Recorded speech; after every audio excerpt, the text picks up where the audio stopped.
Hello বন্ধুরা, কেমন আছো সবাই? আশা করছি সবাই ভালো রয়েছে। নতুন একটা ব্লগে তোমাদের সবাইকে স্বাগত। এই যে টগর ফুলের গাছটা তোমরা দেখতে পাচ্ছ, এটা কিন্তু আমাদের বাড়ির পেছনে টগর ফুল আর হচ্ছে জবা ফুলের গাছ। তো আজকে যেহেতু বুদ্ধ পূর্ণিমা, সেই জন্য ভাবলাম যে ঠাকুরদের মালা গেঁথে মালা পরাবো নিজের হাতে বানিয়ে। তো দেখো, এখন ঠাকুরের জন্য ফুল তুলছি, লোকনাথ বাবাকে পরাবো, আজকে যেহেতু বৃহস্পতিবার মা লক্ষ্মীকেও পরাবো আর গোপালদের তো পরাবোই। পাশে একটা নীলকণ্ঠ ফুলেরও গাছ তোমরা দেখতে পাচ্ছ। এই গাছটাতেও ভালোই ফুল হয়, কিন্তু রোজ মালা গেঁথে পরানো সম্ভব হয় না। বিশেষ কিছু অকেশন, পুজো পার্বণে তখন মালাটা গেঁথে আমি পরাই ঠাকুরদের। এখন আমি চলে এসেছি গোপুসোনাকে স্নান করাতে। প্রত্যেক পূর্ণিমাতেই ঘি মধু দিয়ে আমি গোপুসোনাকে স্নান করাই।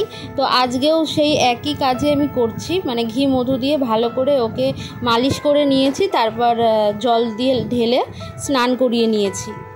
গাছ থেকে যে ফুলগুলো আমি তুলে এনেছিলাম সেগুলো দিয়ে আমি এখন মালা গাচ্ছি। অল্প কটাই ফুল হয়েছে, এবার মালা অনেকগুলো লাগবে, দেখি কতটা কি হয়। আর বাবা সকালে বাজারে গেছিলো এই নিকুতি মিষ্টিগুলো আনতে, মানে ঠাকুরকে দেওয়ার জন্যে। বাবা এখন ঠাকুরের বাটাগুলি সাজিয়ে নিচ্ছে। আসলে গোপুসোনাদের সাজাতে সাজাতে টাইম এতটা চলে গেছে, 10টা বেজে গেছে, তার মালাটা গাঁথা হয়নি। তাই বাবাকে বললাম তুমি বাটাটা সাজিয়ে দাও। আর এই দেখো, গোপুসোনাদেরও মালা গাঁথা কমপ্লিট। ওদেরকে আমি সাজিয়েছি, কেমন লাগছে তোমরা কিন্তু কমেন্টে জানিও। ও বাবা বাজার থেকে একটা মালা কিনে এনেছিল, তো সেই মালাটা আমি এই গোপুসোনাটাকে পরিয়ে দিয়েছি। দেখতেই পাচ্ছ, রজনীগন্ধার গ্যাদার মালা। আর যেগুলো আমি হাতে গেঁথেছি সেই মালাগুলি আমি আর 4টে গোপালকে পরিয়েছি, আর লক্ষ্মী ঠাকুরকেও পরিয়েছি, লোকনাথ বাবাকেও মালা পরিয়েছি। দেখতেই পাচ্ছ, ফাইনালি আমি যাদেরকে পরাবো ভেবেছিলাম তাদেরকে মালা আমি পরাতে পেরেছি।